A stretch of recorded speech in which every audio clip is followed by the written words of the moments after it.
तो आज हम करेंगे ईआर डायग्राम्स क्या होते हैं। ईआर डायग्राम जो है वो डेटाबेस मैनेजमेंट सिस्टम का बहुत ही इंपॉर्टेंट टूल होता है। So when you have to manage the data, when you have to decide कि आप क्या डेटा स्टोर करोगे, उसमें क्या टेबल्स होंगे, कैसे वो मैनेज होगा, तो ईआर डायग्राम उसका एक बेस है। जैसे कि जब हम प्रोग्रामिंग करते हैं तो हम प्रोग्राम बनाने से पहले एल्गोरिदम लिखते हैं, फ्लो चार्ट बनाते हैं, और उसके बाद हम प्रोग्रामिंग शुरू करते हैं। सो जब आपने प्रोग्रामिंग शुरू करी, आपने सीखा कि एल्गोरिदम क्या होता है, कि स्टेप बाय स्टेप इंस्ट्रक्शंस क्या होनी चाहिए, फिर उसको हमने फ्लो चार्ट की फॉर्म में शो किया और फिर एक्चुअल कोड किया। वैसे ही डेटाबेस बनाने से पहले हम ये देखते हैं कि हम किस चीज के बारे में डेटा स्टोर कर रहे हैं, कितने डिफरेंट टेबल्स की जरूरत पड़ेगी, उनका आपस में क्या रिलेशन होगा। So all that comes under ER diagram.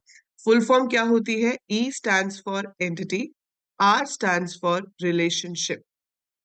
So it's entity relationship diagram. Entity क्या होती है? एंटिटी इज द सब्जेक्ट जिसके बारे में डेटा स्टोर किया जा रहा है। अगर मैं स्टूडेंट के बारे में डेटा स्टोर कर रही हूँ तो मेरा एंटिटी क्या होगी? स्टूडेंट। अगर मैं टीचर के बारे में डेटा स्टोर कर रही हूँ तो एंटिटी इज टीचर। अगर मैं एम्प्लॉय के बारे में डेटा स्टोर कर रही हूँ so entity is employ, right? तो subject means about which we are storing the data. So जिस चीज के बारे में हम डेटा को स्टोर कर रहे हैं उसे एंटिटी कहते हैं। सो आपके पास मल्टीपल एंटिटीज हो सकती हैं और उन एंटिटीज के बीच में डिफरेंट रिलेशनशिप्स हो सकती हैं। अब ये रिलेशनशिप्स भी जो है वो डिफरेंट टाइप की हैं। इनको डायग्राम से कैसे रिप्रेजेंट करना है वो हम देखेंगे, बट उससे पहले होती क्या है रिलेशनशिप्स। सो रिलेशनशिप में आपके पास हो सकती है one to one relationship. One to one relationship का क्या मतलब है? कि एक एंटिटी का इंस्टेंस दूसरी एंटिटी के एक ही इंस्टेंस से लिंक हो सकता है। जैसे कि वी कैन से कि एक कंपनी है और उस कंपनी का एक ही सीईओ हो सकता है ना? सो एक बंदा एक ही कंपनी का सीईओ हो सकता है और सीईओ एक ही कंपनी का, मतलब both ways it's one one. और अगर हम ले लें कि एज पर लीगल थिंग जो हस्बैंड वाइफ रिलेशनशिप है, that is also one one. One husband can have one wife can have one husband. ठीक है? सो that is one to one. आपके पास कोई भी और ऐसा रिलेशन जहां पर आप ये ले सकते हो कि बस एक एक एंटिटी ही लिंक हो सकती है, that would be one to one. जैसे एक कंट्री और उसका एक president, so one person can be president of one country only and a country can have only one president, so one to one relationship.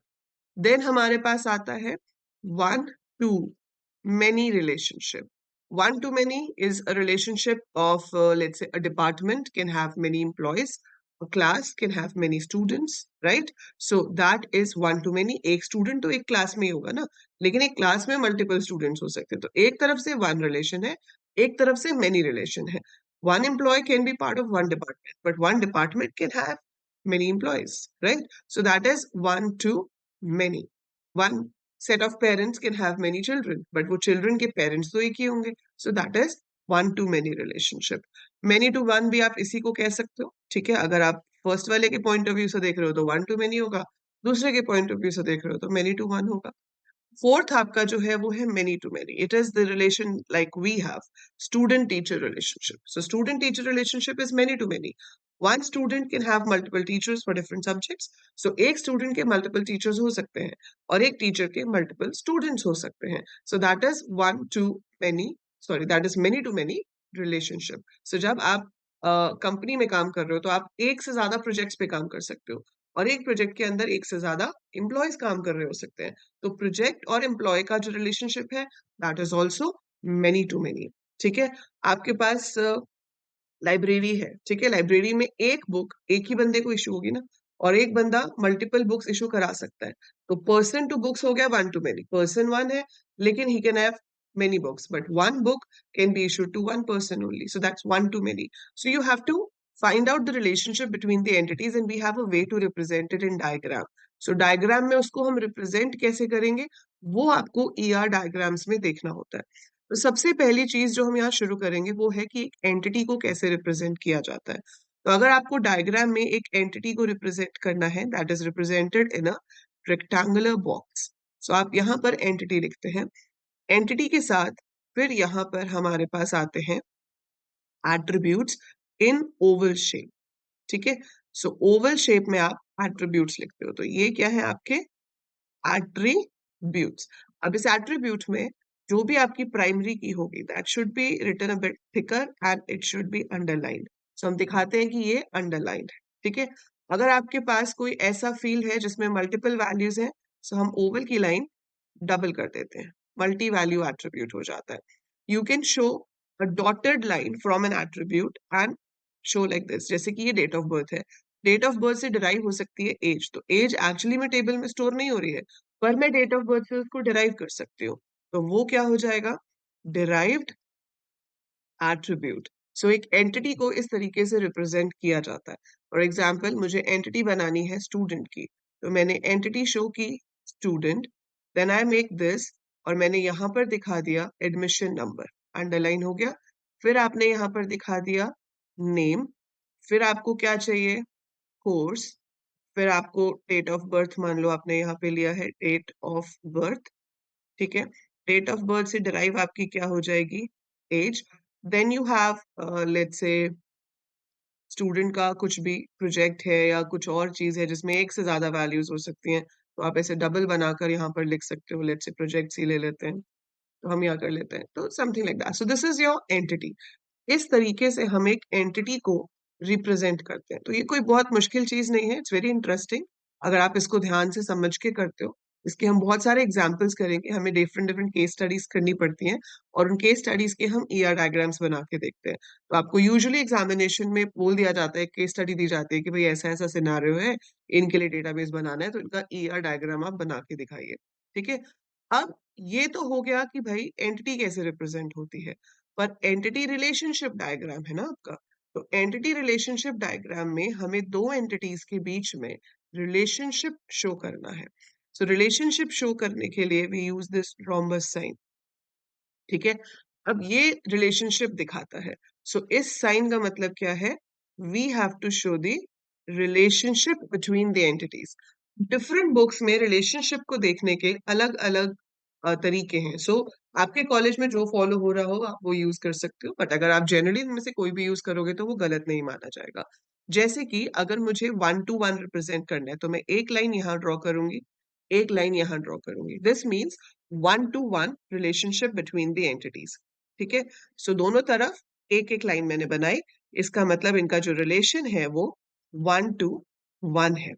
अगर आप ऐसे बनाते हो, एक लाइन इधर, दो लाइन इधर, that means it is 1 to many relationship. अगर आपको मेनी टू वन बनाना हो तो इधर दो और इधर एक कर दोगे। ठीक है, सो दैट इज सिमिलर, बस मतलब जहां पर मेनी है वहां पे दो लाइन्स हो जाएंगी, और जहां पे वन है वहां पे एक ही लाइन होगी।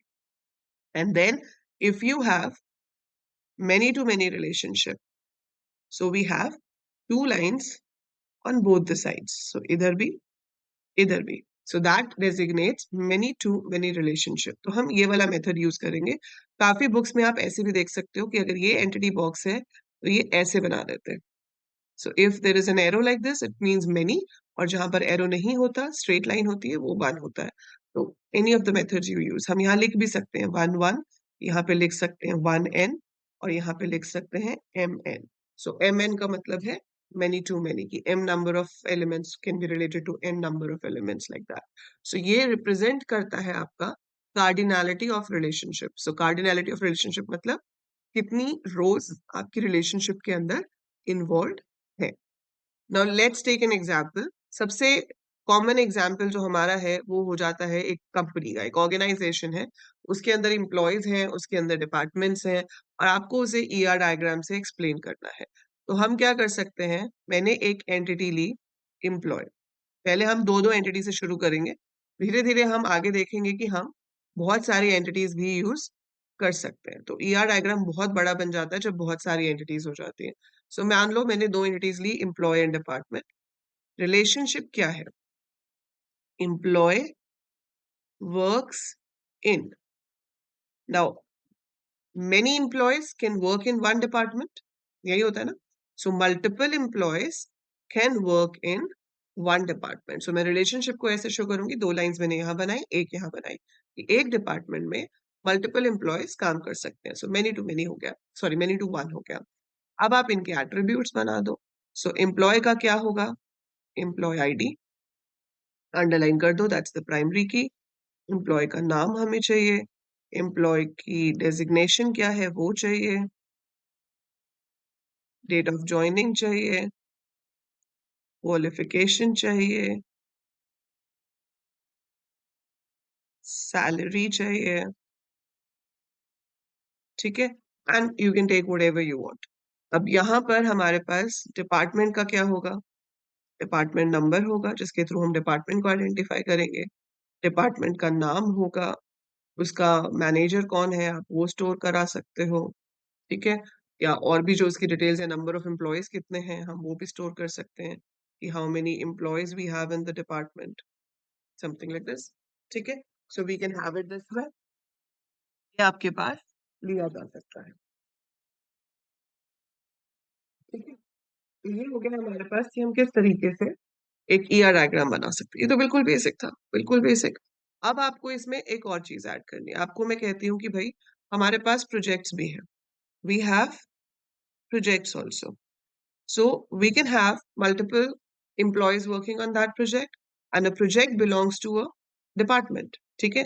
So employee works on project. So project belongs to department. So there can be one department having many projects, and many projects can belong to one department. ये हो सकता है. Now employee और project का relation क्या होगा? Many to many.